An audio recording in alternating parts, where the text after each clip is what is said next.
The following podcast has been rated PGN. Parental guidance is neglected. Boy, it's been a long time since we've had a little father-son chat. I am your father. Father, if you can hear me, I failed. Don't let your mother smell that beer on your breath. She'll take it out on me.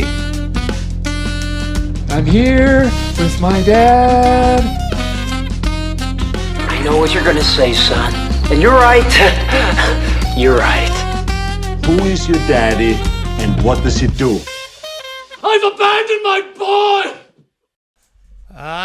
Good afternoon, everybody, or good morning, or good evening, or whatever it is, wherever you're listening. Welcome to our bi-monthly episode of PGN Podcast. We look forward to this episode and then seeing you on our next episode where we count down the top 20 movies of 2026. Yeah, it's going to be a great year. It's going to be when we get there. It's going to remember 2026 is gearing up to be a year full of films and other things. We're just skipping 2025. Welcome back, guys. It's Parental Guidance Isn't Neglected. Regan Burns here and my son Jackson Burns, two generations of film aficionados, or at least film fans. I think we're kind of aficionados compared to most people. What do you think is like the limit? Like what makes someone an aficionado versus just being a fan? I think if you've seen the sequel to Weekend at Bernie's, but you've also managed to make it through at least 3 Kurosawa movies, you're an aficionado. You're well-rounded. Well, I'm 50% of the way there. For sure. See the first one. You don't want to. I'll give you a clue. He's still dead in the second one. Still got him. Yeah, welcome everybody. Yeah, exactly. Two generations talking movies. It is right into December. We are heavy into Oscar season. My son has been MIA for about a month now because he's been deep in his senior thesis film projects. He had 2 of them. He was director of photography.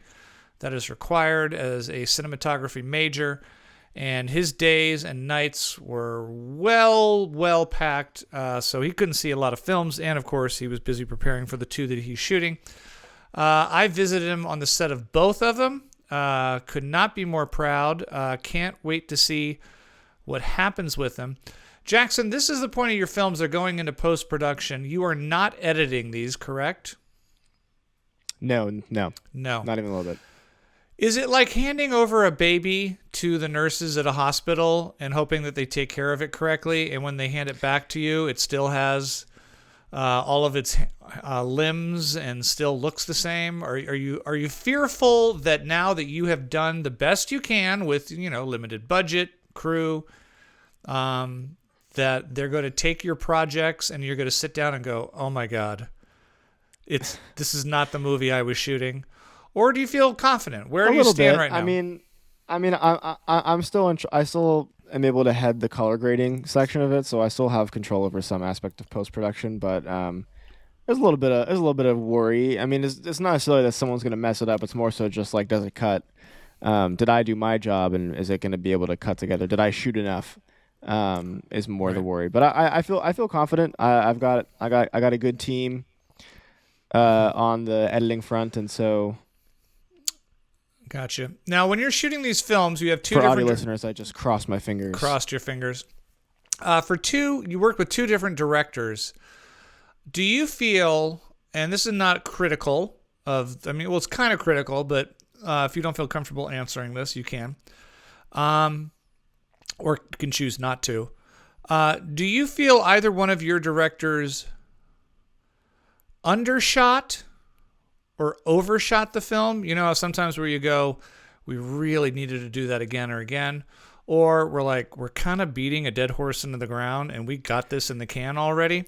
And if so, is there one that drives you nuts more than the other? Do you like a director who overshoots? Or are you like a Clint Eastwood fan who's like, we got it in one, moving on, check the gate? Where do you land in the whole multiple takes and I shot it, this way, that way, and every way? number of takes has never bothered me. I don't really have a preference. It's number of shots that's important to me. Now, what's the difference? Number of angles. Oh, well, different. I mean, takes is like you get one angle and you do a few takes and then you move on to the next shot. But Right. Number of shots is more important to me as far as like variety goes. Gotcha. And sometimes you overshoot and sometimes you undershoot, and sometimes it's not in your hands It's at not in all, your whether hands. that happens or not. Right. And I'll leave it at that. Sometimes it's just Okay. you do your job. Look at you. You should be a politician. Okay. And before we get into all this great stuff, because we have a lot to cover, but before we do, just one more, because I know our audience wants to get into the mind. They're dying. They're dying to hear this. Yeah, the for mind sure. of you.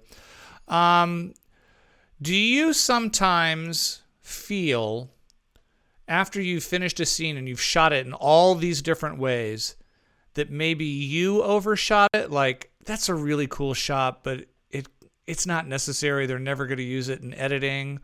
Or do you sometimes go, I guess what I'm saying is sometimes you go, this scene just needs to play in a oneer, like just stay on his face. There's no need to shoot it from the ground. There's no need to do a crane coming in. There's no need to do a dolly, whatever it is.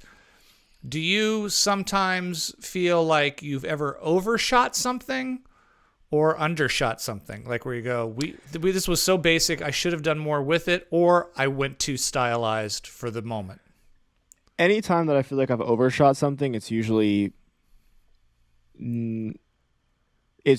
because there has been alternative influences in my shot list. Because I tend to shoot pretty minimal coverage-wise stuff. Gotcha. There was one time this past weekend where I realized that we were undershooting and we got a quick pickup shot that I thought was necessary. But for the most part, I tend not to overshoot because I like keeping it to like 2 to 3 shots per scene if I can. Gotcha. All right. Do you feel, Jackson, like you're good at what you do? I hope so. Let's get into Someone you, hire Jackson. me, please, if you're listening to this. You feel good about it? I do all right. I do okay. You do all right. Well, there it is. That's my son, who has one more semester in a couple weeks of his film school studies. Unless for some reason at some point he decides to go back to school and get a master's degree, but I don't particularly see that in your future. No, I think he's ready for real. I think I'm done. Real world experience. But I know he has been dipping his feet back into the pool to see some films. Yes, now that we've correct. come out. Let me preface this by saying that I knew Jackson was going to be gone for a while, so I talked to him a few weeks ago and I said, I'm going to start posting some reviews because people are like asking me about movies, and I was getting really backlogged. And I said, just try to avoid my Instagram, and when you see something, I'll try to avoid your letterbox. And so that we come into the show, because I like coming in not knowing what Jackson thinks about a particular movie.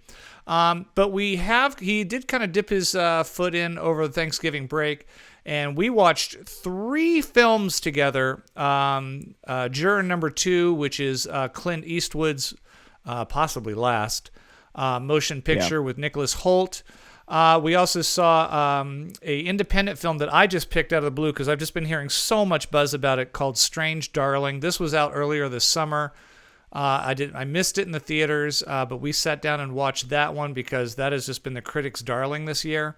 And then we also went and saw another small independent movie called Small Things Like These that stars Cillian Murphy. It's his follow-up movie to his Oscar-winning performance in Oppenheimer that was produced by Matt Damon and Ben Affleck. So we are going to talk about those 3 movies in great detail since those are the most recent ones we've seen. I have 1, 2, 3, 4, 5, 6, 7, 8, 9, 10, 11, 12, 13, 14 other films There it is. that I have seen since our last PGN podcast. I'm not going to break all of them down. We're going to run through them kind of speed vision a couple times and just talk about generally some thoughts about if they did well, if they're not doing well, what we've heard, what we feel about its Oscar possibilities, because it is Oscar season. A lot of these are Oscar films. And a couple of them I know Jackson has seen, or I think he has. Here's what I'll do. This is a little teaser for you. We are deep into Oscar movie. There are a lot of films on here that are in high contention for Oscars this year. I'm going to give you a little tease right now. Not one of them got an A from me. Wow. That doesn't mean there's not some good films. There are some good films on here. There's some solid. Do you feel like this was a worse year for movies so far? I do. Than last year? I do. Okay. I think I'd agree. I think I would agree with that. Yeah. I don't necessarily think that it was like a terrible year. No. Like I don't think we're looking at a list of schlock, but I think that last year was a more exciting year for me as far as movie releases go. I will let you know this. I kind of looked ahead. I'm looking what's still coming, what I haven't seen. There's a couple little movies that could still sneak into the Oscars as underdogs. One of them being one of Jackson's most anticipated movies called Hard Truth. That's Mike Leigh's new movie with Marianne Jean-Baptiste. I don't know if that movie has as much buzz as her performance does. I've heard a lot about that. And then there's another foreign film that they say is kind of a lock for international film, but might be one of those ones that sneaks into the top 10 spots for here in the U.S. for the Oscars. And I'm going to have to look it up now. I think it's Finland's movie. It's not The Front Room.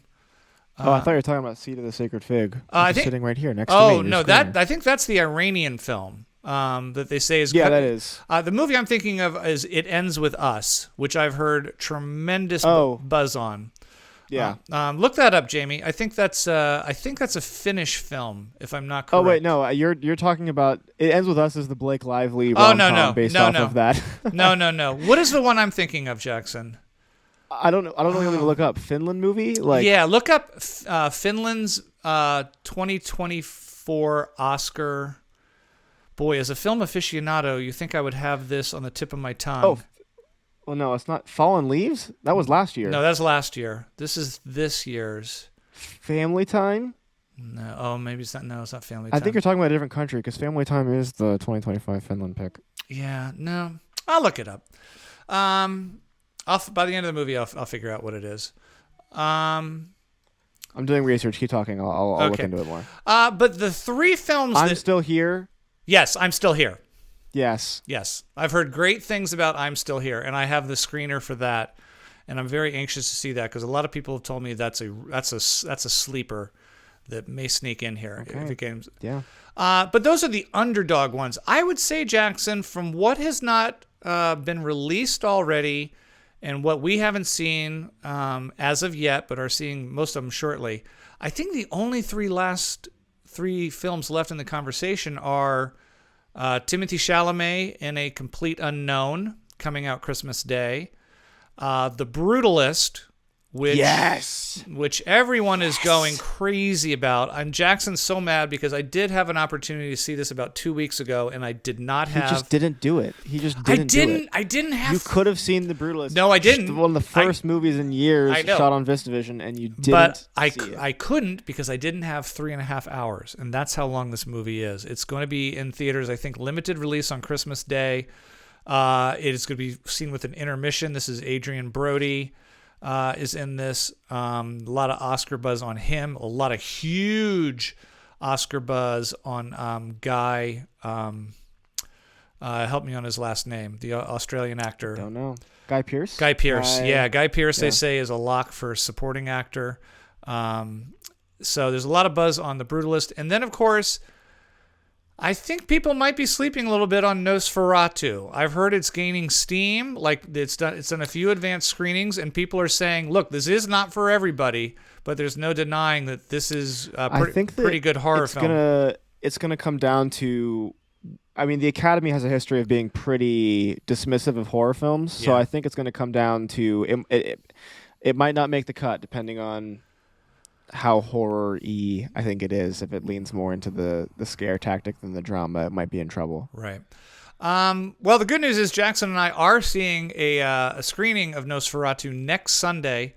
That's 2 weeks in advance of its opening, and if we can try, I think maybe we'll get back on next week and I'll give you an early review on that so we can have the up on some other people. But I think, Jackson, that's the only really three big Oscar.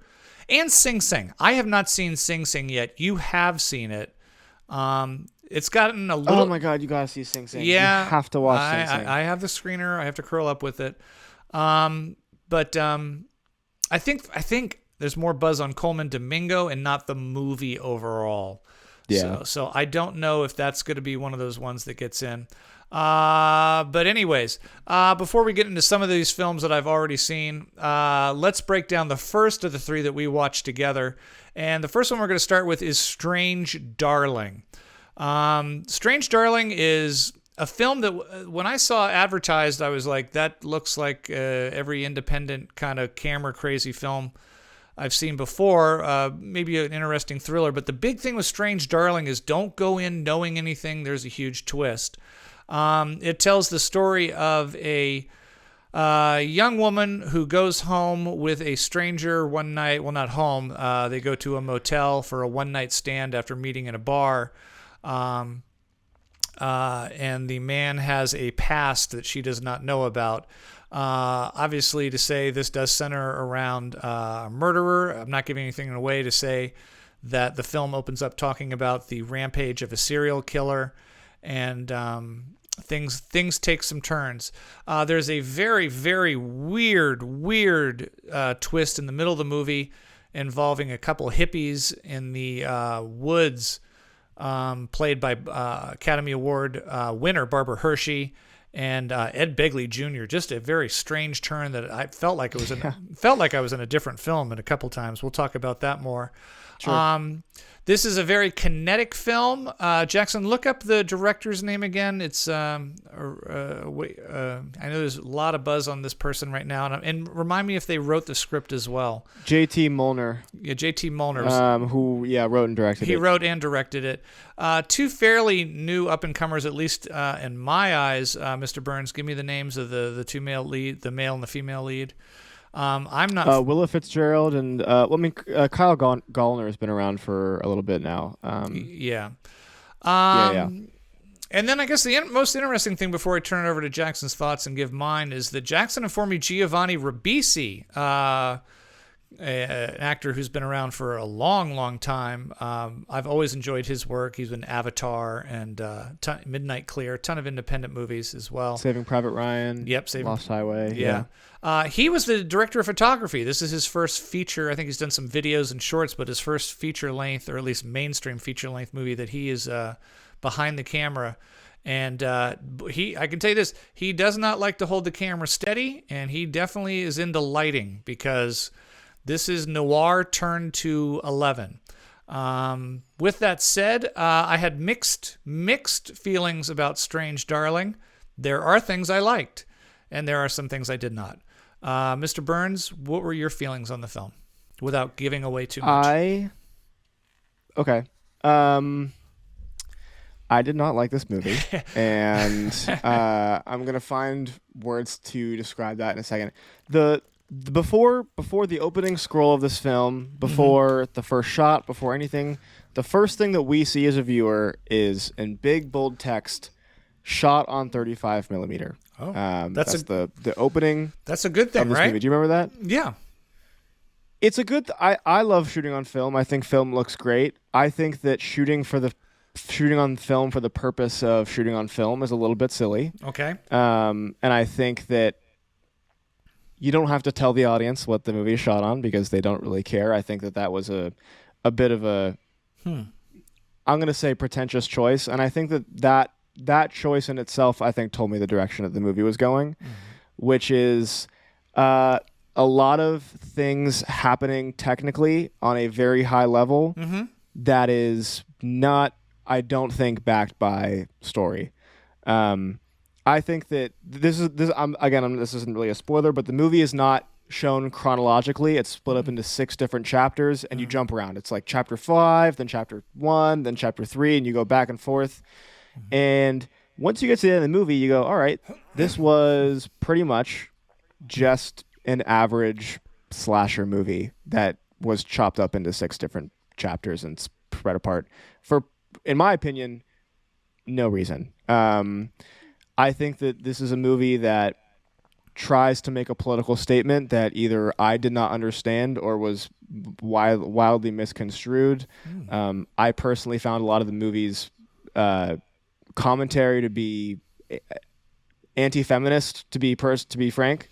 Really? I didn't catch that vibe. Oh.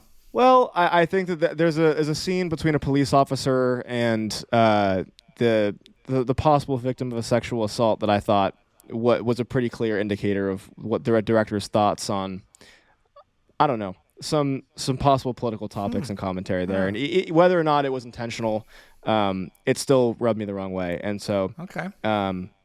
Here's what I will say: I think that Giovanni Ribisi is very talented at lighting a scene, and I there was a lot of movement throughout the film, but I that's something that I personally enjoy. I think that I don't know whether it was the director's choice or not, but I think that he got a little caught up in playing with toys. There was a few split diopter shots, too many, in this movie for my personal taste. But yeah, I'm trying to be kind here. This is a first-time director and writer, and I don't want to push back too hard. But I think that there's a lot of both stylistically and just formal things that I just did not agree with in this movie for me to enjoy it personally. Okay. I don't think I was offended by the film as much as I'm kind of sensing you might have been. I agree with pretty much everything you say. I'm really in the middle of the field here, and I'm going to tell you right now, I am giving this movie a C. Just very, very average. But here's why. I did not care for the performances. They weren't that compelling to me, even when we learned more about the characters, which, by the way, I think you and I both saw the twist coming way early. Yeah, I think so too. It's a twist. And I will agree with you that I to be honest, I wasn't loving the lead actress, but I thought that Kyle Gallner actually did a pretty decent job. Yeah, I just, nobody blew me away. I wasn't really rooting for anyone. I thought the Barbara Hershey and Ed Begley thing was completely out of nowhere, making this weird breakfast of calories and carbs, and I'm like, I don't even get. There's this whole overshot, and the whole time they were shooting over it, I kept thinking of Jackson because he just shot this movie that involves cooking, and there's this huge overhead shot of them making this incredible breakfast omelet with eggs and bacon and syrup and whipped cream and marshmallows, and I'm like, I don't even understand what's going on here. The movie is shot really well, but almost too well. Like, I can see them lighting the scenes. The camera work is really great, but it's almost like I can see them all high-fiving at the end, like, we got that shot. Yeah, that's exactly the vibe. You know, we attached the camera to the car, and we had to turn the corner, and then we had to zoom in, and I'm like, I can almost feel them shooting the film, and that would take me out of the story. And then I thought the script was a little too stylized. I'm like, the jumping back and forth between the chapters. So it's almost like everyone in this movie, I could feel them trying really hard. Which I also think that. Oh, yeah, sorry. Go ahead. No, go ahead. I was just gonna say that I think that in line with that, there's a lot of moments where I go, oh yeah, that's like the Tarantino part of the movie, and right, that you're just doing a Kubrick shot. Like I thought there's a lot where I was like, and then we're gonna do the Kubrick shot, and then we're gonna have the Tarantino thing happen where we got this happening. Yeah. And, oh my god, and it's like right, but what do you wanna say? I want to see your visual voice come out. I think I had to remind myself this is a first-time director, maybe a first-time screenwriter. It's really well constructed. I mean, you never really have the fact that it jumps back and forth in story, I didn't have a hard time following it. I think it definitely had a beginning, a middle, an end, which I know it sounds like I'm saying a lot, but you see a lot of first-time filmmakers, and they just can't seem to put together. It's a very cohesive film. It's just so overdone, and it feels like forced movie making. And the big but on that is they're trying. He's certain that no one phoned this thing in. Giovanni Ribisi lit the crap out of it. The cameraman went to town. The performances are turned to 11. They're very heightened. I think somewhat over the top at times. And the director committed to this script and this story. So I'm not quite sure why the critics are going crazy about this. I mean, it's a really high tomato score. But I can't slam it, I think, quite as bad as you, because it's the kind of thing where I go, everyone here is very competent and everyone here knows professionally how to do stuff. Just pull back a bit. Everyone's got to pull back and let something else. So I'm giving it a generous C. Yeah. Jackson. I think that I have very similar thoughts to how I felt about Saltburn last year, and I think that I was a little more harsh on that film because I think that Emerald Fennell has been doing this for too long for me to be giving, critique handouts. Right. But as far as this film goes, I think that if for some reason JT Milner is listening to this podcast, I think that you would greatly, greatly benefit from having more women in your writer's room, and I think that. I think that I don't know. I don't know. I'm gonna give this movie, unfortunately, a 1. Wow! I did not a 1. I did not see. I really, really didn't like this movie. Wow. Okay. I did not see a 1. I was like, here comes a 3. I know. Here comes a 4 if generous. Wow. Yeah. 1 is detest for you normally. I really, really, really did not like this movie. Again, I'm trying to keep constructive. It's also difficult because a lot of the stuff that I did have qualms with is in spoiler territory. Right. And Gotcha. so. Okay. I just think there's a lot that could have been done here. Wow. I think there's a lot that could have been done here. Okay, so no ringing endorsement for Strange Darling. I think if there's nothing else and it's on Cinemax one late night and you want to turn it on, I give it 15, 20 minutes. If it's not grabbing you, don't hang on for the ride. Jackson's saying change the channel and watch an infomercial. I'd say wait for his next one, maybe. Wait for the next one. Yeah. All right, Strange Darling, which is now available on demand and probably on cable pretty soon. Let me run down a couple of the films that if you follow me on Instagram at Regan.Burns or on my letterbox, you may have already seen my thoughts.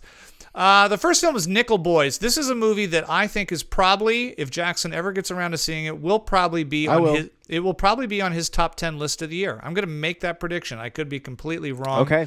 I'm here for it. It is a movie that is shot in an incredibly unique and original way, having to do with perspective from the two different leads. It's about two young men that it focuses on that are in a youth camp in Florida a few decades ago, where they had to succumb quite a bit of torture and, as we later learn, death to some of the people staying there. This is a powerful movie based on a book and a true life story. Nickel Boys, for me, however, did not quite resonate. And once again, a bit like Strange Darling, the way in which this is shot, the perspective is the camera is always one of the two actors. So it's always as though the people are talking directly to camera, as though they are talking to either one of the two gentlemen who is in the prison, which is I thought a unique and cool idea. I found it very tiresome after about an hour and a half of the same thing. Nickel Boys is a slightly above average movie for me. It didn't stick with me either. I wanted to love it a bit more. It gets a C+. Conclave, another huge movie that I think is probably going to be talked about come Oscar time. This is one that I really wanted to love, and I just really... I'm excited for this one. Don't break my heart. I really, really liked. It just couldn't quite get over the hump for me. I do think Ralph Fiennes is on his way to an Oscar nomination. I also think that the director, Edward Berger, whose film last year, All Quiet on the Western Front, is so good. So good. Miles better than this. He will probably get nominated, as will the film. This is going to be one of the darlings there. Tucci might sneak in as well. There's been a lot of discussion. I'm hearing whispers of Isabella Rossellini as well, possibly getting a sneak in. She could. The problem with that is the women this year are so strong. It's a great year for women. The supporting women and the lead women. There's so many good performances that she could be, and there's only 5. Conclave, the most talk about the Conclave has been the big twist ending. There is a huge twist. I guess they're staying true to the novel that this is based on, but let me tell you something. It ruined the film for me. It comes out of nowhere. It's almost like it's in a different. Wow. It's almost like it's a different movie, and then the movie just stops, and you're like, okay, that just happened. So for those who have already seen Conclave, they know what I'm talking about. Jackson, prepare yourself. I wanted to love it, but Conclave gets a B for me. Very good film. I only know 2 things about Conclave. Okay. I know that it's about Catholic priests. Yes. And I know that at one point, one of the priests hits a vape. That is the only thing that I know about the movie. That is correct. I saw a GIF of it on Twitter. Yes. And that's what I got. It centers around the death of the Pope and the procedure and the political vying of all the cardinals who want to be elected the next Pope. Got it, okay. They have to win by a majority of votes. Sure. Okay. And it's look, it's beautiful. They recreated the entire Sistine Chapel where the conclave takes place. Sure. Everyone's acting their ass off. The ending really, really, I thought was just like, okay, wow. What is this?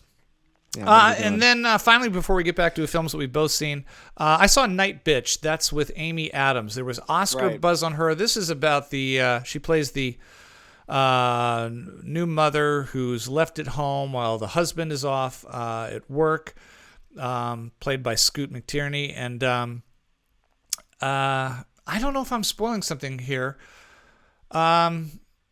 She turns into a dog. So if you haven't seen Night Bitch yet, all right. And there are people who could argue that she metaphorically turns into a dog. There are going to be people who say no, she actually turns into a dog and she finds her wild side. And maybe a little bit of both. It is a dark, dark comedy. I can tell you this, Jackson. Your mother loved this film. She stopped talking about it. She said she liked it a lot. Yeah, I did not care for it at all. And I don't know, I just don't know if it resonates with men as much as it does with women. We saw a screening of it. The guy who introduced it said that women have described this movie as a comedy and men are describing it as a horror. And I kind of agree with that a little bit.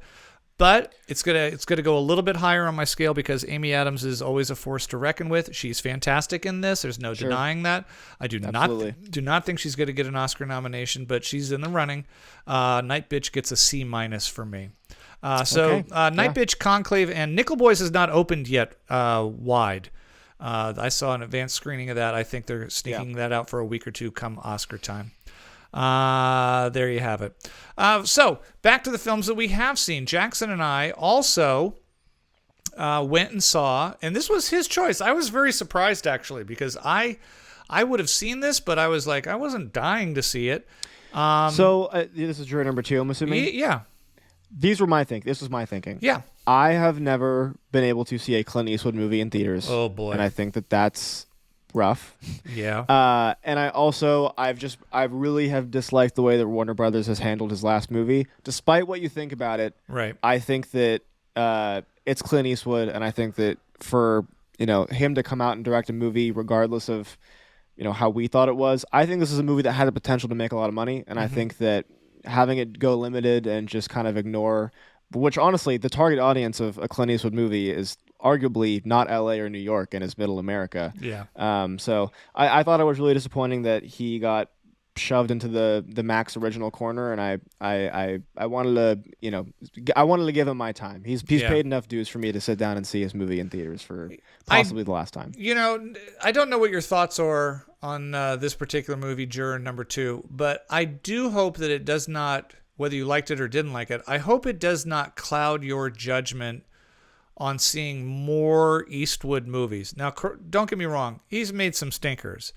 Sure. But he has also directed some amazingly good films. Most of the movies that he's directed that are really, really good, he's not in them. What comes to mind is, I think, Mystic River is just an unbelievable film with Tim Robbins and Sean Penn. Obviously, the Unforgiven, which he is in, one of the great westerns of all time, and $1 Million Baby is an Oscar winner as well. Sure. I have seen $1 Million Baby. Yeah, he has done some incredible films. Juror number 2 is not one of them. I think the thing I wrestle with the most is that what's going on in his life right now that he felt like this was the movie he had to dedicate time to. Sure. Now, a few years ago, his last really big hit was Gran Torino, which is a movie that I could see where he had something that he wanted to say about race relations and the old generation and the way they think and the younger generation.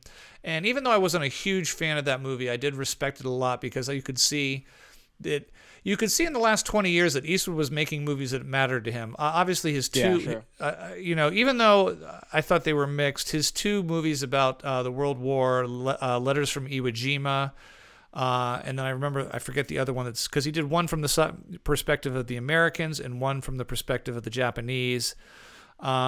Were both incredibly well-crafted movies, and you can see that these are stories he wanted to tell.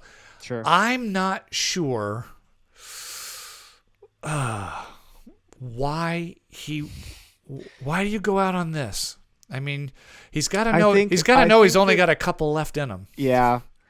I mean, there's a lot of themes of regret, I think, and looking back and maybe wanting to do things differently. I think I felt a little bit of that, but to be honest, okay, so Juror number 2 is a movie about a guy who is about to have a child with his wife, and they're nervous for the arrival of their new baby because last time they tried to have a kid, there was a miscarriage, and as she's about to have the child, he gets called in for jury duty, and during the trial, I'm not spoiling anything, this is in the trailer, he realizes that he may or may not have committed the murder that he is the juror on.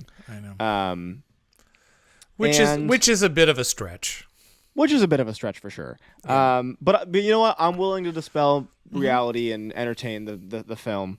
And I actually really enjoyed the first half. I thought that all of the sequences, I'm a sucker for a good court procedural. And I enjoyed watching the evidence come out and try to put the pieces together. And did he or did he not do the murder? And what does this mean? And the second half of the movie is 12 Angry Men. Yeah. But really weirdly paced 12 Angry Men, and instead of there being a lot of nuance to each of the jurors, I felt that a lot of the characters weren't given enough time to get to the depth that 12 Angry Men was able to get to. And so much like the movie, I'm very split down the middle on it. I enjoyed a lot of aspects of it. I actually really, really liked the ending. I liked the way that this film chose to put its period. I thought that was interesting. I thought I had two really good last shots. I thought there was a lot of great performances. I thought Cedric was great. Cedric Yarbrough, who we've seen perform multiple times at the Black version, the comedy show. Toni Collette's strong here. She's always strong. Yeah, she's always strong. Yeah, she's doing a lot of legalese lawyer stuff. Yeah, for sure. She's probably if you look at it, she's probably the moral center of this story. She's the only one who really is going through a change, so to speak. You know, like what's important to her, the truth, or her political aspirations, or putting a man behind bars who may or may not be guilty. Boy, I felt like this was 12 Angry Men light though most of the time, where I was like, I thought, I just thought a lot of people cast as jurors were not very good. And it's like, if you're going to be in a room with 12, you better have 12 dynamic characters. And I think they had two. But I couldn't tell if it was like performance issues or if it just was. I mean, there were some people where I was like, there's a character who's really good at sketching, and he had maybe one line, and I was like, I want to know what's up with that guy. What's his story? Yeah. Where does he stand on this issue? And so I thought it was. I wish that it had picked kind of a moment to deal with, because I think that doing 12 Angry Men in half the time is really tricky. What do you think of Nicholas Hoult? I don't know if he's completely. I liked him in The Menu. I don't know if he's really bowled me over anything. I remember he's in the first Mad Max, and he's great in that. But he's also shaved. He's so great in that. He's got a shaved head, and he's got makeup, and it's kind of doing half the work. But I like Nicholas Hoult a lot. I don't think that this was the right role for him. I think that there was someone else that could have probably done it a little better. Yeah. And then finally, you kind of teased the ending without giving it away, Jackson. There is a bit of an open book ending. Do you feel that character was paying that visit to get clarity and closure for herself and him? Or do you think that person was making that house call to say, I'm coming after you? Like, I think that I can see it both ways. I think what I took away from that is that he's not able to just run away from his past. You know what I mean? Like he wants so badly to be able to just have the kid and be with his wife, but he can't. You know, what he did is what he did, and he has to live with the consequences of that, no matter what happens. And then I think finally, your mother said it too. It is a little sad to us that this may be his last film. I think I was hoping, and again, maybe he's doing another one. I didn't see anything in pre-production. Yeah, sure. I know the last pictures I've seen of him, he does not look 100%. But whether or not this is or is not his last film, look, there's always going to be the jokes made about Clint Eastwood. He did the orangutan boxing movies and some of the silly westerns, and he probably made one too many Dirty Harrys. He's also given us Bridges of Madison County and Letters from Iwo Jima and Mystic River and In the Line of Fire. Not to forget all of the classic Sergio Leone movies. He was in he didn't direct those, but he was obviously a huge genre. But he was still a part of it. Huge part of it. He's been a part of. Yeah. So hats off to Mr. Eastwood if this was his swan song. I hope Jackson goes and visits some more. I think I'm being a little generous here because it's Eastwood. I'm giving Juror number 2 a C-. Yeah, I'm gonna meet you there and give it a 5. Okay. Yeah. I think if it was any other director, though, I would be a little harsher. Do you think you'd be a little harsher? I think that my thing, and this is what I wrote on my letterbox, is like, Juror number 2 is gonna get a standing ovation from your grandpa who watches this on Max over Thanksgiving break. You know what I mean? Yeah. I can see this being I can see my grandfather watching this and being like, "Oh, this is great. I love this so much." Yes. You know what I mean? So I don't know. Maybe there's an audience for it. Maybe it just didn't hit the mark for us. Yeah. Maybe an older crowd similar to Eastwood would enjoy it more. So this is gonna be a huge hit in senior citizen assisted living homes all around the country. The new Clint Eastwood movie has come out. Yeah, exactly. One of Jackson's favorite directors of past years is the gentleman Steve McQueen. I know Jackson has enjoyed quite a bit of his earlier films. He's probably most well known for 12 Years a Slave, which obviously won the Academy Award. His new film is called Blitz, and this was a huge Oscar campaign push that is starting to lose steam really, really fast. To be honest, I hadn't even heard of this movie coming out until you mentioned it over Thanksgiving break. This has already been released in theaters for a week or two so that it qualifies for Oscars. It is now on Apple TV. It's an Apple TV movie. It's kind of their big entry into. It seems like every streamer has like their film that they're trying to get into the Oscars, so they play in theaters for a week.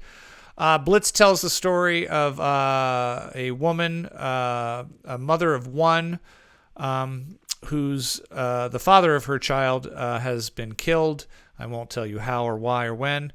The child is of mixed race, so we definitely deal with some of the really fervent racial issues that were going on in England at that time.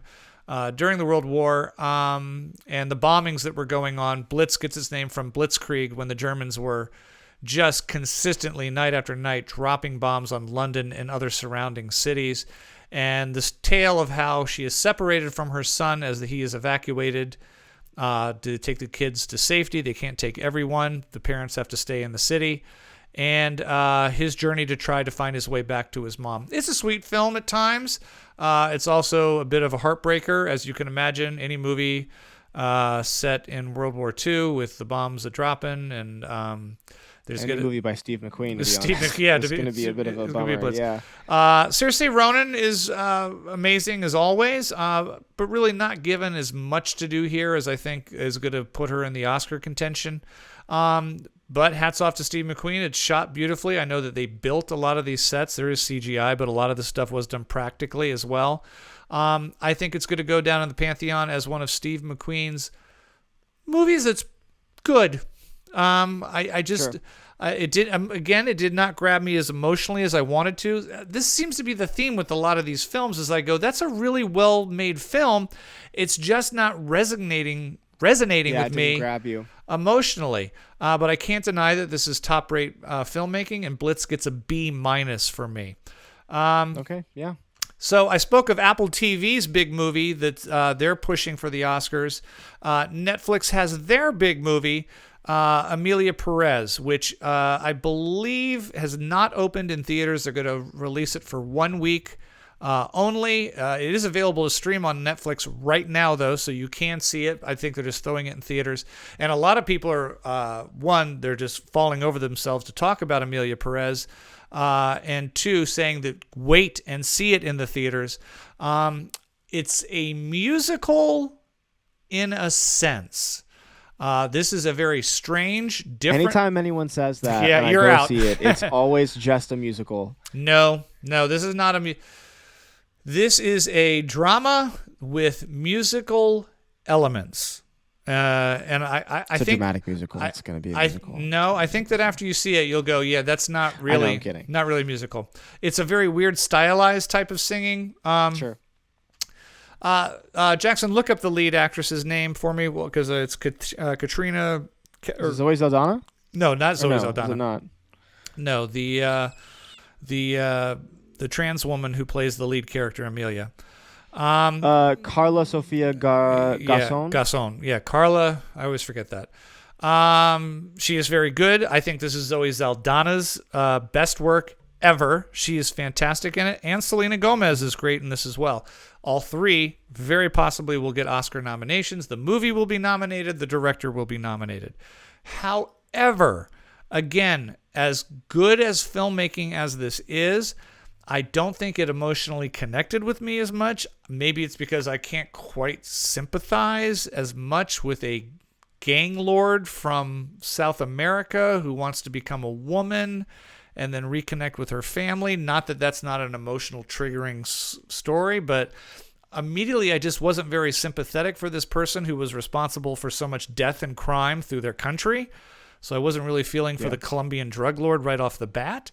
But I cannot deny this is very interesting filmmaking. And my hat goes off when someone is outside of the box trying something new, whether it works for me or not. Amelia Perez is one of the front runners this year at Oscars, but for me, it's a solid B. Well, there it is. Jackson, I'm not sold on it at all. I mean, the Selena Gomez did come to my school and talk, and I had some friends see it and think that it was hilarious and absurd, and I had some people see it and call it just stupid. But maybe I'll see it. I mean, I think you have to. I didn't even like all that jazz that much, and that's barely a musical. And if there's three movies on this list, Jackson, that you have to see, it's Nickel Boys, okay, Amelia Perez, and you've seen A Real Pain. Conclave? You've seen A Real Pain, right? No, I still haven't seen I was supposed to, and I didn't get around to it. Okay, A Real Pain. Which, by the way, Amelia Perez gets a B. A Real Pain is probably the movie on my list that's closest to getting an A, but I couldn't quite go there. I'm going with a B+. This is Jesse Eisenberg's movie. Kieran Culkin, I think personally, is on his way to an Oscar win. I think you're looking at the Best Supporting Actor. I think it's going to be Kieran Culkin. Of course, I haven't seen Nosferatu or Edward Norton in A Complete Unknown. Or Guy Pearce in The Brutalist. So that could all change. But right now, as of today, I'm saying Kieran Culkin is your winner. It tells a story of two cousins who go on a road trip to Poland to visit the home that their grandmother grew up in, who has just recently passed, and to tour a concentration camp. It's light. It's only about an hour and 25 minutes. It's a very short film. It's super sweet. Yes, Jesse Eisenberg is doing Jesse Eisenberg / Woody Allen the entire movie, but he directs this very nice. He doesn't get in the way of all the performances around him. They do a really nice job when they do finally film in the concentration camp, and this is the first motion picture to ever film in an actual concentration camp. Immediately I went, no, Zone of Interest did it. And then I went, no. That was a museum. That was a museum, not an actual concentration camp. Yeah. So A Real Pain gets a B+ from me. So Jackson, please, A Real Pain. I want, and I don't know if you're going to I don't know if you're going to love Amelia Perez, but I definitely want to hear your opinion. And even though it didn't resonate with me, I'm going on a limb. I think Nickel Boys is going to be one of your favorite movies of the year. I'm just saying. I'm excited to see. I definitely will see all of them before the end of the year for sure, including this one, which neither of us have seen, which I'm waiting on. The Seed of the Sacred Fig. That is. Iranian cinema's back, baby. All right, we got a few more movies to go over. We're also checking with Jackson in his independent film corner and see if he watched anything on his downtime. But right at the very end here, I told Jackson just this morning. I said, I want you to pick out 3 films, 3 performances, 3 cinematographers, 3 catering services, whatever it is. Something from this year that you want to send a memo, a letter to the Academy Awards right now saying, please do not forget this one. Don't get sucked into all the big films. This movie might have come out earlier this year, or it came out right now limited. We're going to break that down for you as well. The last film that Jackson and I saw together was something called Small Things Like These. I told you it was Cillian Murphy's follow-up to Oppenheimer. Apparently the story goes that Matt Damon and Ben Affleck or Matt Damon approached I think the story is Matt Damon approached Cillian Murphy and said, we would love to work with you. You're amazing. Ben and I have a production company. And then Cillian Murphy just pulled this script out of the back of his pocket and said, how about this one? Because I want to do this. And they're like, we will do anything with you. So Cillian Murphy got headed up with Ben and Matt and made this movie a very, very small film shot in Ireland. And takes place in the 80s. The only way we knew this is because about 5 minutes in, barely in the background, you can hear Come On Eileen playing by Dexy. I'm like, what time are we in? And suddenly I heard some 80s songs. I'm like, okay, it's the early 80s. But tells a story of a small businessman who has a family. We do get flashbacks of his childhood to find out that he was, in fact, the child of an unwed mother who died at a young age and was very lucky to be brought up by loving people, or maybe not. You find out at the end of the film. And his discovery of this apparently true, this is all based on a true story, a nunnery or home for unwed mothers that apparently was quite violent and vicious to decade-long unwed mothers that were taken in and their children were stripped from them. And his moral duty to whether or not to report them or step forward, because at that point in time, even in the early 80s, in small towns like this in Ireland, churches had a lot of power. Especially Catholic. Yeah, Catholic power. Small Catholic towns like this. This is a beautiful little film. What I love most about it is it's minimalistic and not to the point where you're like, this is dragging. Nothing is happening. I mean minimalistic in the fact that there's not a lot of dialogue. Cillian Murphy really gets to show his range here. He's kind of started a career off as playing a bit of an evil baddie. You know, he was in Red Eye where he was the terrorist who took the girl hostage. He was a villain in the first Dark Man or Don't Dark forget Knight. his stint as the businessman in Tron Legacy. Tron. So, but with Oppenheimer now, especially with this, he really gets to show his range, and he does so much with his face here. This is the Cillian Murphy show, but again, this is a slow creeper of a film. Not a lot's going to happen. But I will tell you this. His scene with Emily Watson that takes place, they have one big scene together in a church, is some of the best acting I've seen this year. The two of them playing off each other. Both of them not saying or doing what they're really thinking or saying in their subtext.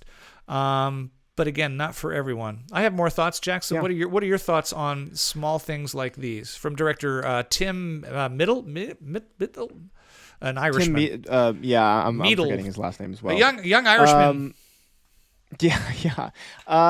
I enjoyed this film. I think that my big takeaway is that the director Tim, whose last name we're forgetting, is on my to-watch list. I think that we should all be expecting some big and great things ahead of this director. I thought that the strongest point with this film was both the acting from Cillian Murphy and Emily Watson, but equally as much the direction of the film. With that being said, I thought that actually the weakest point of the film was the script. I didn't love the screenplay. And while I definitely agree with you, the acting and the dialogue scenes were great, I think that it sometimes felt like I was watching a different movie. There were a lot of times where I didn't really know where things were going, and that can be okay sometimes, but I felt that there was a lot of confusion on my part. And maybe this is just a lack of knowledge of the geography of Ireland and all that, and the social, political issues that they were facing and during that time. But I spent a lot of this movie really confused on who was who and where we were time period wise and all that. And I'm all for a good, abstract, slow burn. This is my cup of tea. But I think that sometimes the screenplay actually left out a little bit too much for me as a viewer. I can agree with that. Yeah, I can agree. Some of the flashbacks were a bit confusing for me. I'd say the first time they flashback, I was like, "Who's this young boy?" Yeah, that's what I was thinking too. I was like, whose kid is this? And is that his mom? Yes. And is this a... Yeah. It took me a little bit to put the numbers together. Like, oh, I'm looking at a young Cillian Murphy. I did not quite get that. I agree with everything you say. I do think the script is very, like I said, you say kind of not a great script. I say it's a very minimalistic script. That's my way of saying not a whole lot happens. And for sure. Things do have to happen. This is yet another film where I go, anyone else playing these main roles, I probably wouldn't be as generous with it. I do recommend it only just for his performance alone. Small Things Like These gets a B. Just a solid B from me. I think it's a very good little film. Yeah. I'm going to be a little bit harsher with my score, but again, I want to say all props to this director. I'm really excited to see what he does in the future. And also, another great ending. I loved ending this film. This has been a great year for really interesting abstract endings.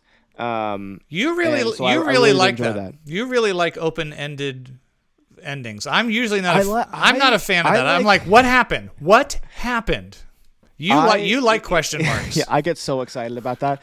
I love when there's just a really great composition and we just stop. Right. That's my thing. Mm-hmm. I love that with Nora. I love that with Juror number 2. I love that with this movie. Right.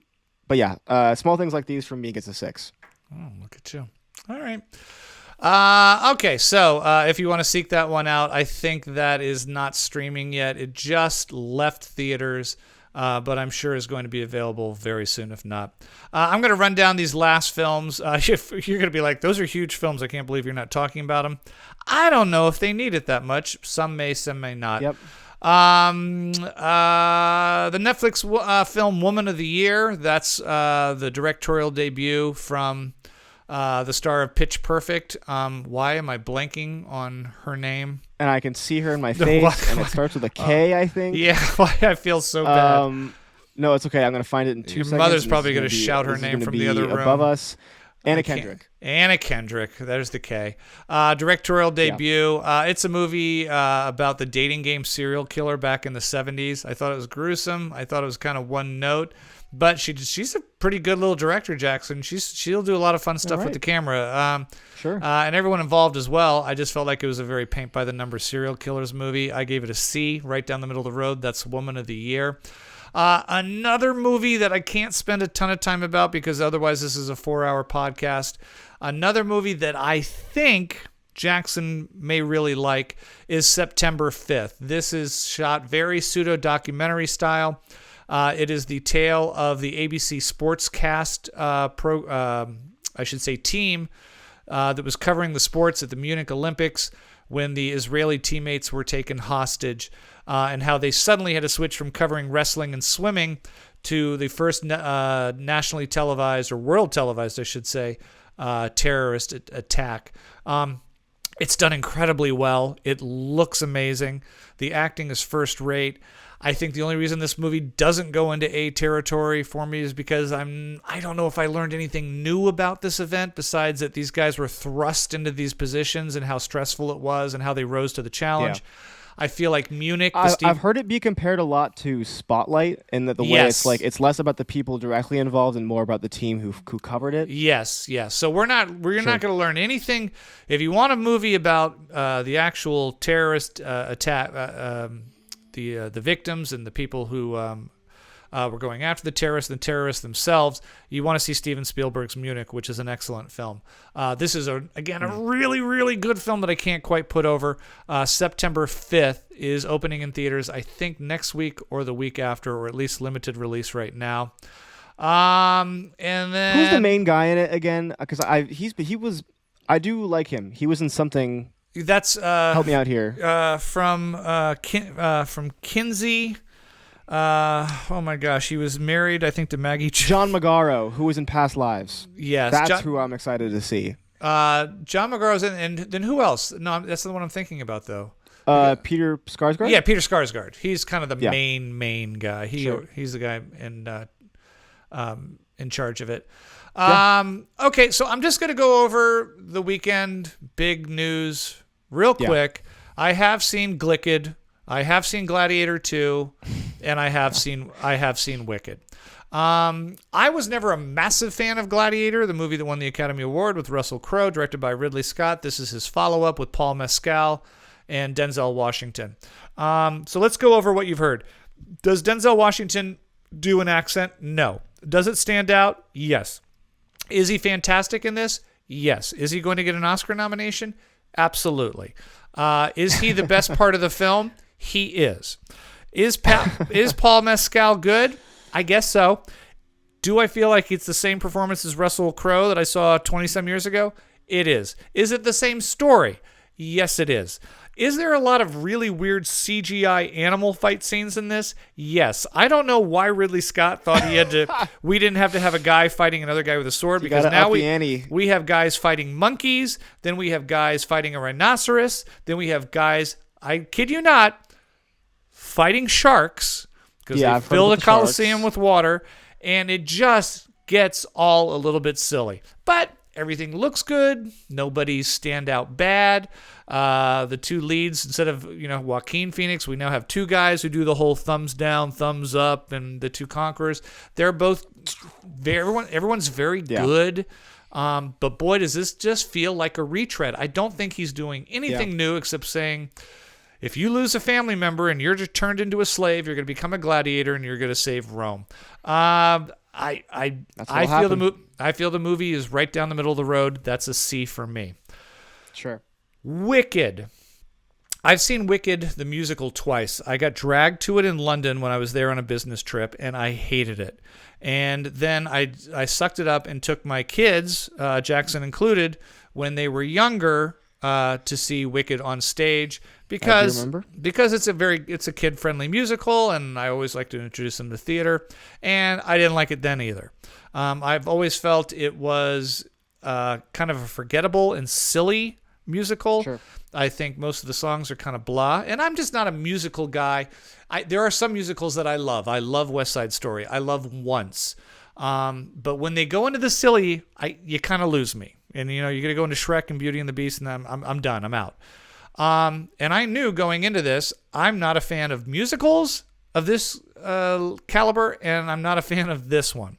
And then I was like, God, this is just Act 1. So I am not a fan of the movie Wicked.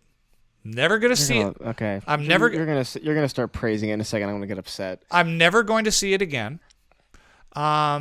I'm not walking around humming the songs. I do, besides Defying Gravity, but that's only because it's in every commercial, every ad. Yeah. It's the finale of the film. Remember, this is Wicked Part 1, which they make very clear. It's only the first act. It ends with Defying Gravity, and very much like the stage musical, you come back for the second act, and nothing lives up to that. But if this is your thing, this is done really well.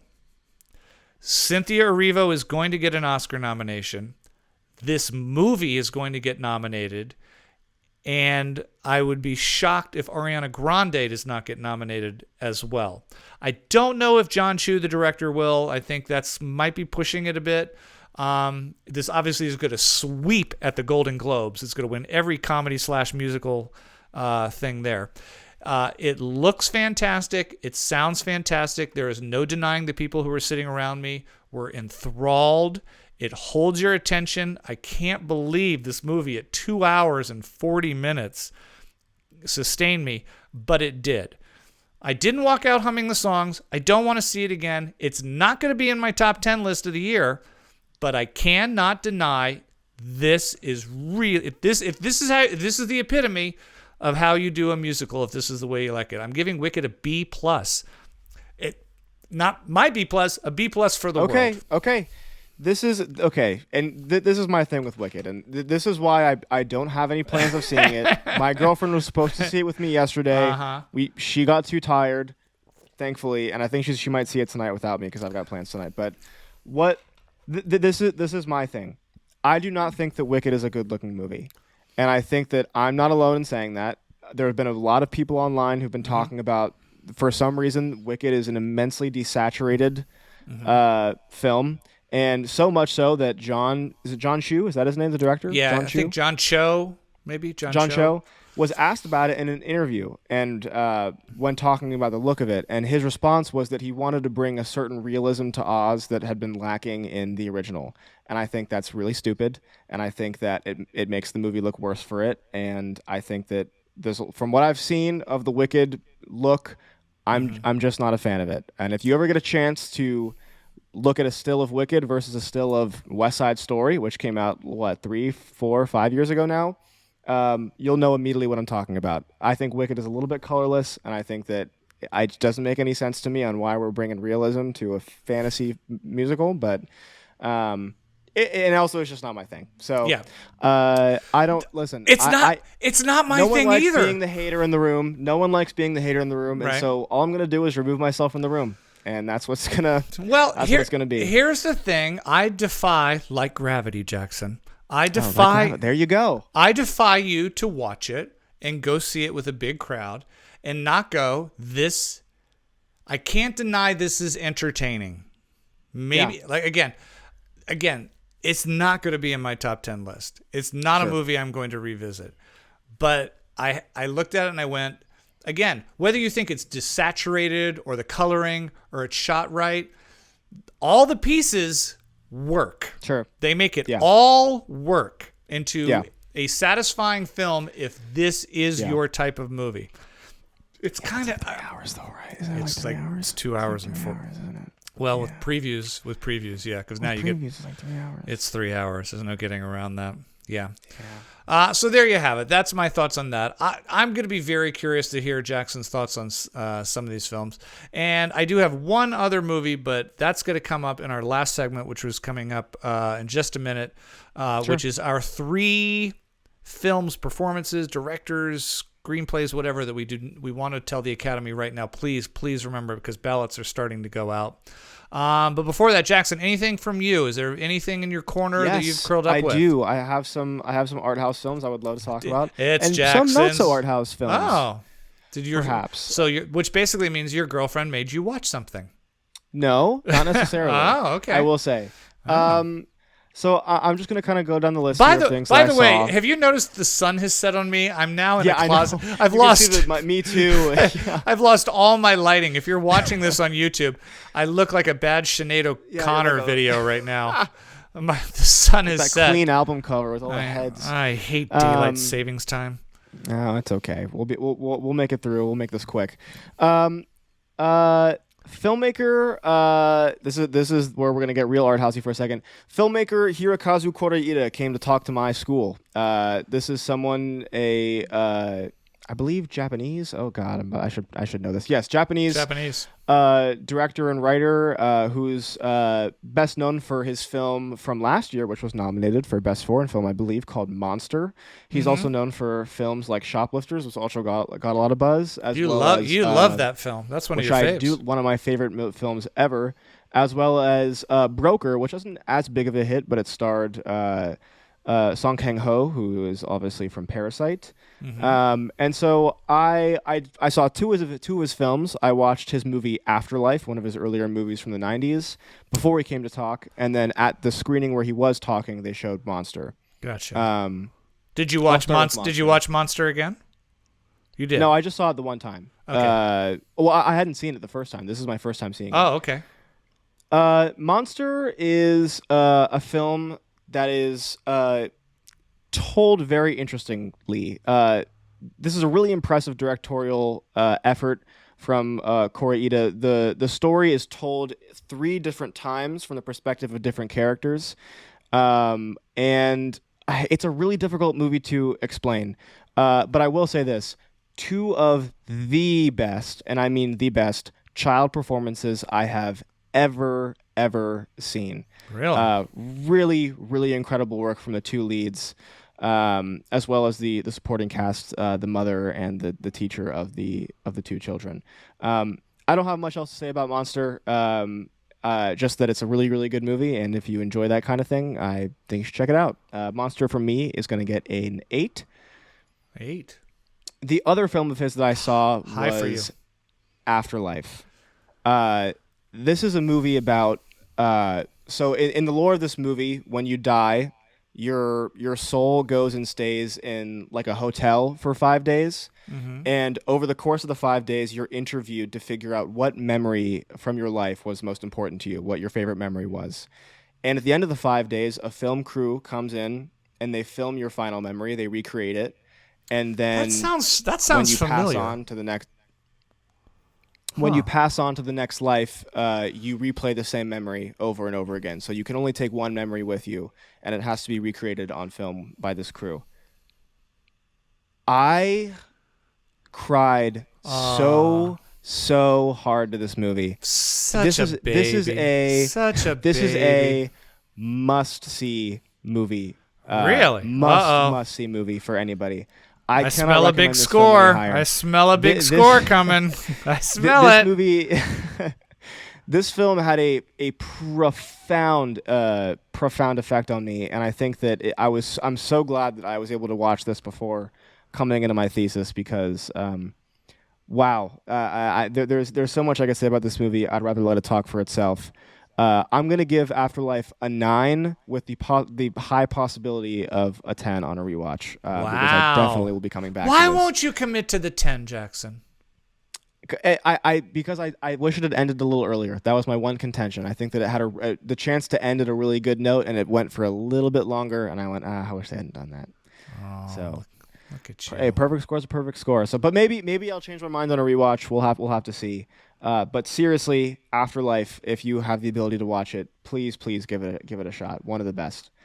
Now into movies that I saw with you. I've got 2 classics that we watched together.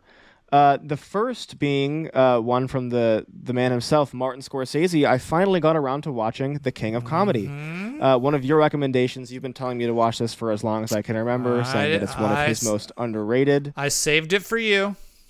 You did, and we watched it together. And this is, of course, with Robert De Niro and Jerry Lewis, and it's kind of about this TV-obsessed man who wants to be the star of a late-night show, and he wants to take over and become great friends with Jerry Lewis, who plays Jerry Langford in this movie. It's a dark comedy, a satire, and I think you were the one who told me that it makes for a great pairing with Taxi Driver as far as men obsessed with fame and the things related to it go.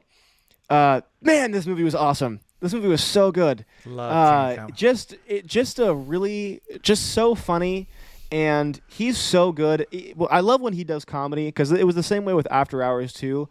Because one minute you'll be laughing your ass off, and he'll hit you with one shot, and you just know. You're like, oh my god, wait, this is actually really upsetting. This is actually a deeply upsetting. Man, that one shot of him talking to the wall with the audience in front of him, and it's just that slow pullback is so good. Good. It's so good. And then the monologue at the end, the one-er monologue where you finally get to realize how he came to be is so genius. I've had problems with Scorsese in the last couple decades. There's probably been more misses than hits with him. I was not a fan of The Irishman. I never liked The Age of Innocence. I think Gangs of New York is a mixed bag. Killers of the Flower Moon, though. It was a very good film. Like I said, there's been hits and misses, but there's no denying that he went on this string of hits where he could do no wrong. And if it's that run of Taxi Driver, King of Comedy, Raging Bull, After Hours, Goodfellas, where it's just Casino. In Casino, and you just didn't know the guy. It's like, what couldn't Scorsese do?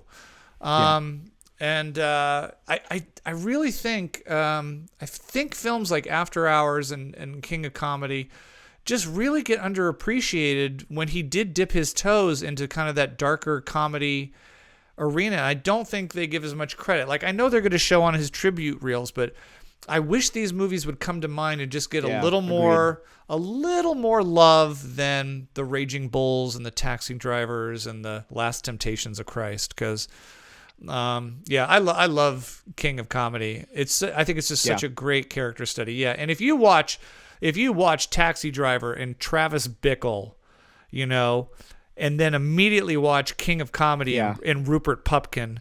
There's so many parallels. There's totally so right. many parallels.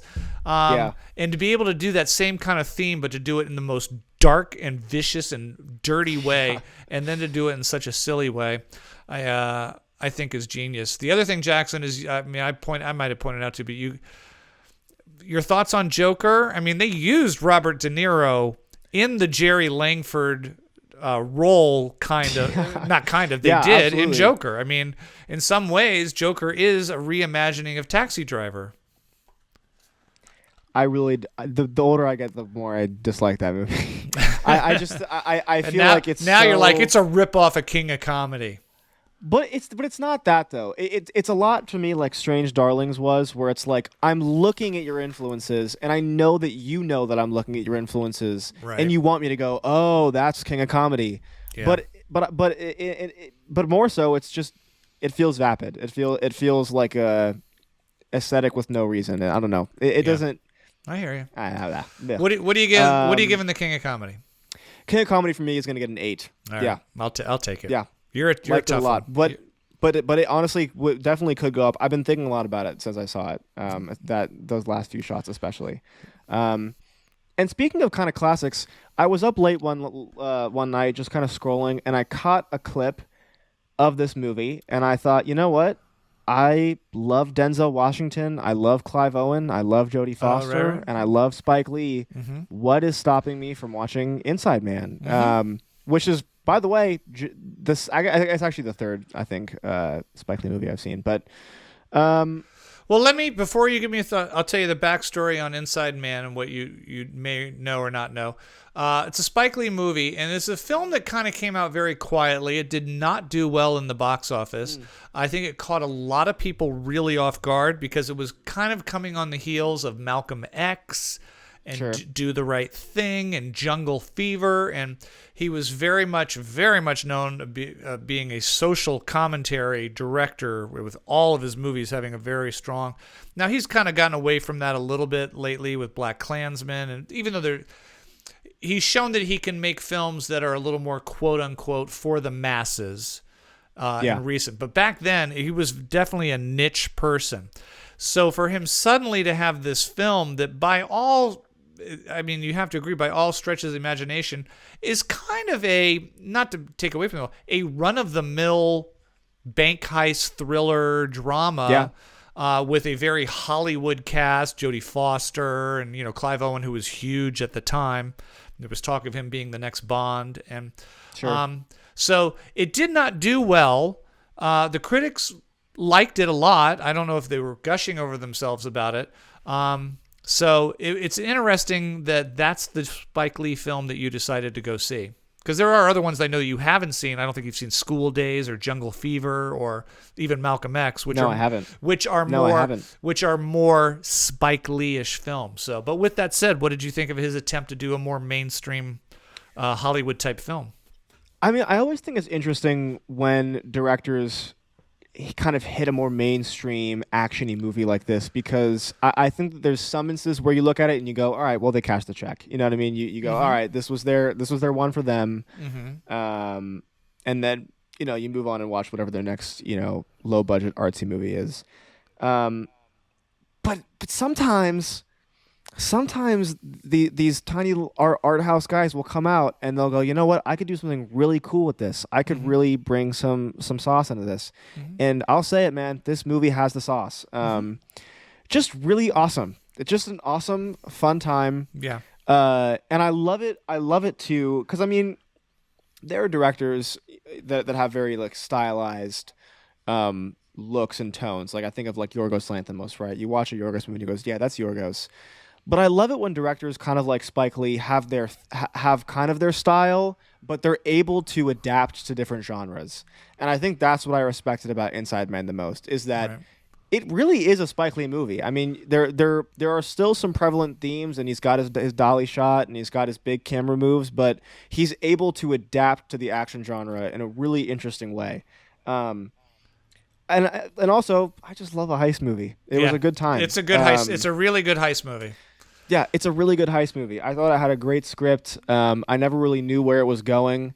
I could watch Denzel Washington play a cop for forever. I mean, he's just so good. Yeah. And honestly, I also just really like Clive Owen a lot. I think that he's really underrated, and I love his stuff. And there wasn't a weak link among them. And so, I really enjoyed Inside Man. What do you score it? I'm between a 7 and an 8 on this one. I don't know what to do about it. I'm like stuck. Give it an 8. Give it an 8. I'll give it an 8. I'll give it an 8. You're right. I'll give it an 8. It's a fun film. If anyone ever came to you and said, "What is like a great kind of drama, heisty thriller like that?" You go, "You know what? Yeah. Don't read about it. Go in and see Inside Man. Great Inside Man is pretty great. Great twist ending. Good heist 100%, film. Yeah. I agree with you. Anything else before we get on? What you got? Let me triple check, but I think that's it for me. If my thing would load. You've just been such a busy man. You got to get to the movie. You got to get to the movies more, Jackson. I know. Take advantage of that. I saw a movie every day this break. All right, I appreciate that. Yeah. And the audience appreciates that. We're gonna be back maybe next week. Who knows? We're both seeing Nosferatu. Super quick announcement for next week. Just something that I have. Here, give me 2 seconds to figure this out. Yeah, no. There is somebody that I go to school with. Yes. A very nice guy that I've met a few times. And he has a Letterboxd account. I'm gonna plug it here just cause. Fulci Baby, FULCIBABY, all one word. And every single day this year, he has watched Evil Dead 2. Every single day of this year, why? He has rewatched Evil Dead 2. Why? I don't know why. He loves it. It's his favorite movie. He loves it so much, and that's he wanted an exercise of how. Okay, that's 2 hours every day, or an hour and a half. I know. He has really bad insomnia apparently, but he's every day. Evil Dead 2 is watching every day. I log on and I read his review, and he says something different about it every time he sees it. It's like a paragraph every day. But anyways, he knows the every year's line. Coming to an end. Oh, 100%. He watched it backwards once. Oh my god. Yeah. Anyways, so stupid. With that being said, me and a few of my buddies were like, "Man, the year's about to be over. What's he gonna do?" And I was like, "Well, I haven't seen Evil Dead 2. Okay. I feel like we got to watch it with him before his year is up." And so expect a review of Evil Dead 2. Wow. Alongside for next week. Okay. I have not seen the first one, so I'll have to watch that one as well. But not only you don't have to, you can, but Evil Dead 2 is not really a sequel. I thought I will just because I want to see everyone always talks about the budget differences. I kind of want to see what that looks like. It's the same film. He just redid it with more money. I want to know your thoughts, obviously, and I want to know immediately what his takeaway was from watching it. Sure. Like, what was tonight's takeaway? What was the thing what that you was took the? away? Yeah. All right. So I guess it's going to be a horror thing because we'll have Nosferatu and Evil Dead 2 loaded. Yeah, sure. I'm also going to have a review next week of Baby Girl. That's a movie Nicole Kidman's getting a lot of buzz over. That'll be an early review as well. Nicole Kidman, another Oscar nomination. Who would have thunk it? And I may sneak out to see one or two other things. Red One's still out there for crying out loud. Or, I don't know, Craven the Hunter, Jackson. Should we do that on Saturday maybe? Okay. I think silence says everything right there. But before we sign off, this was our assignment this week, or actually this morning, because I just thought of it. Academy Award ballots are going out. Look, everyone's talking about The Brutalist, and Nora's the front runner, and everyone's crazy to find out about A Complete Unknown and Amelia Perez. But what are three performances or films or whatever that are not getting talked about that we want to put a little reminder out there that we know these are long shots. We know they're long shots, but we're hoping. Wouldn't it be cool if the Academy threw a curveball and snuck something in there? Jackson, what is the first one on your list? So for each of my three, I've chosen a different category. I didn't want to do any repeats. And So did I. have a different category for each of my choices. My first one is for performance. Okay. Do I think this is the best performance of the year? Doesn't have to be. No. But I think that, as I mentioned before, the Academy has a tendency to completely ignore horror films. And I think that is something that I'd like to see change. And I think that the start of that could be a supporting actor nomination for Nicolas Cage in Longlegs. I know that wasn't a film that me or you loved, but I think it's hard to deny that he was pretty awesome in that movie. Yeah. I loved his take on the serial killer. All I could think about the whole movie is how badly I wanted to be watching him do his thing. The few scenes that he does have, what he's able to do with his body without even seeing his face is so terrifying. I mean, Nicolas Cage is truly one of the great actors of our time, and I would love to see him be recognized for what I thought was one of the best supporting performances of the year in Longlegs. I would not have a problem with that. I'd want to, after I see the 5 who do eventually get nominated, then I can go, oh, well, maybe he doesn't beat them. Maybe I'll reevaluate then. But sure. Right now, if you told me Nick Cage was in there, I would agree. It's very weird that you bring up an actor in a horror movie because one of mine is an actor in a horror movie, and it's not Nicolas Cage, but it is an actor that we have known for many generations, and I think gave one of the best performances of the year in one of the best films of the year. Haven't reviewed it on here yet. I have done it online. The new movie Heretic, starring Hugh Grant, is a fantastic screenplay, a really well-executed thriller. I don't really want to call it a horror movie. It's kind of been it's been kind of advertised that way, and it does get a little gruesome and horror-esque at the end. But the first hour of this is a cat and mouse game between these two Mormon girls and Hugh Grant, who plays the stranger whose door they came a-knocking on. This guy is fantastic in this. And I know, much like Nicolas Cage, it is the kind of movie that the Academy normally ignores. And I think that's a huge mistake here, because Heretic very easily may slip onto my top 10 of the year. The movie gets a B+. The performance gets an A+. I really would love to see Hugh Grant sneak in there. And Jackson, I think it's a movie you'll appreciate as well. Yeah, I've been meaning to see it. I was really upset that I missed it when it was in theaters. I did see the clip of Hugh Grant singing "Creep" by Radiohead, which was like kind of cool. Pretty creepy. It was pretty creepy. Yeah, it was pretty terrifying. Next on your list, I mean, I haven't seen that film, but I do love me some Hugh Grant, and so I'm not exactly opposed for that pick. The next one is a movie that I think is going to get picked up for a lot of technical aspects. I think that this is definitely going to receive a nomination for hair and makeup. Will probably receive one for cinematography as well, but I think it deserves its flowers for what I think was a brilliant screenplay, because a lot of the physical bits, a lot of the more slapstick moments were part of the original screenplay and baked into the script, and I think that it was really incredible to have that foresight. And I'm talking about the body horror film, The Substance. I would love to see The Substance get a nomination for Best Screenplay, because I think that it is incredibly smart. And I think that, again, unfortunately, I think it's the kind of movie that's going to get picked up for a lot of the technical aspects. Yeah. But you can't overlook what is a great story and a really interesting piece.